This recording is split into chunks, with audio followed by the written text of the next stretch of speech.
নষ্ট হইও না বাপ। ইসলামের জন্য লড়বে কে বাপ? মুরব্বীরা তো চলে যাবে বাপ।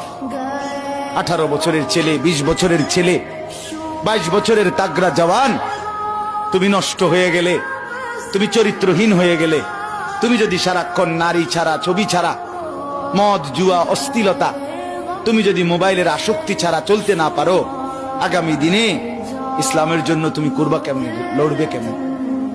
আগামী প্রজন্ম তোমার হাতে নিরাপদ দিন পাবে কেমন? বেঁচে থাকার নিরাপত্তা মিলবে না। বেঁচে থাকা 53 বছর বাংলাদেশের বয়স, 53 বছরের সমাজে বেনামাজির সংখ্যা যদি এত বেশি হয়, 53 বছরের ভিতরে মোবাইলে আসক্ত যুবকের সংখ্যা যদি এত বেশি হয়, 53 বছরের ভিতরে বেপর্দা নারীর পরিমাণ যদি এত বেশি হয়, এত মসজিদ মাদ্রাসা চারদিকে থাকার পরেও যদি এই মসজিদ মাদ্রাসা ষড়যন্ত্রের কারণে কমে যায়,